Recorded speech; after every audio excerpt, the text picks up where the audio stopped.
এই গরমের দিনে পটল সবজিটা আমার তো ভালোই লাগে, কিন্তু গরমের দিনে ওই একঘেয়েমি পটল খেতে খেতে না ভালো লাগে না। আর আমার তো সত্যি কথা বলতে তোমার প্লেন আলু পটলের তরকারি না আমার ভালো লাগে না, কোনো দিনই আমি ভালো খেতাম না। সেটা একটুখানি রসিয়ে কষিয়ে করলে বেশ ভালো লাগে। তো আজকে দেখো এখানে আমি একটু রসিয়ে কষিয়ে করব পটল পসিন্দা, এটা বানাবো। তা এটার জন্য কি কি লাগবে দেখো। পটলটা তো আমি নুন হলুদ মাখিয়ে রেখেছি, এরকম মাঝখান দিয়ে চিড়ে চিড়ে দিয়েছিলাম আবার যাতে মশলাটা ভেতরে চলে যায়। নুন হলুদ মাখিয়ে রেখেছি। গোটা গরম মশলা লাগবে, কুচনো পেঁয়াজ লাগবে, আদা রসুন কাঁচা লঙ্কা পেস্ট লাগবে করে রেখেছি, টক দই এখানে, আর ওখানে আছে দুধ দিয়ে আমি কাজু বাদামটা একটু পেস্ট করে নিয়েছিলাম সেটা আছে। আর দুধ দিয়ে করবো এই পটল পসিন্দাটা। দুধ আমি গুলে রেখেছি, লিকুইড দুধ আমার কাছে ছিল না, আমি গুঁড়ো দুধটাই গরম জলে করে দিয়ে সেটা লিকুইডভাবে করে রেখেছি। তো এইটা দিয়েই আজকে এই রান্নাটা হবে।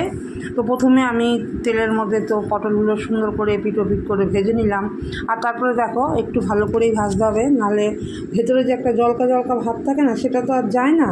তো ভালো করে ভেজে নিলাম, তারপরে সেই তেলেই গোটা গরম মশলা ফোড়নে দিয়ে পেঁয়াজ কুচানোটা দিয়ে দিলাম। আমি তখন পেঁয়াজের সাথে একটু চিনি দিয়েছিলাম কালারটা সুন্দর হওয়ার জন্য। তারপরে সেটা দিয়ে দেওয়ার পরে কিছুক্ষণ নেড়ে চেড়ে আদা রসুন কাঁচা লঙ্কা যে পেস্ট আছে সেটা এত দিয়ে দিলাম। সেটা দিয়ে আরেকটু কষিয়ে নিয়ে এবার গুঁড়ো মশলাগুলো যেটা আছে নুন হলুদ ধনে গুঁড়ো জিরে গুঁড়ো কাশ্মীরি লঙ্কার গুঁড়ো এগুলো দিয়ে আবার ভালো করে মশলাটা কষিয়ে নিলাম। কষিয়ে নিয়ে তারপরে টক দই দিয়ে ফেটিয়ে রেখেছি, টক দইটা দিয়ে দিলাম।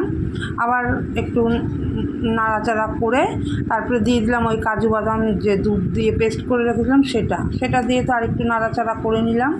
নিয়ে তারপরে যে দুধটা আমি গুলে রেখেছিলাম সেইটা দিয়ে দিলাম শেষে, কারণ এই দুধটা দিয়েই তরকারিটা হবে পটল পসিন্দাটা।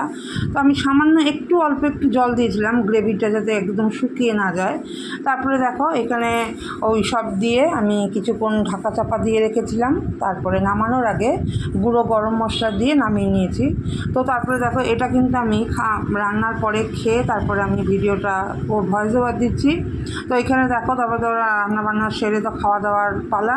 তো পটল পসিন্দাটা খুব দারুণ হয়েছিল। আমি খাওয়ার পরেই কথাটা বলছি, ভীষণ ভালো হয়েছিল।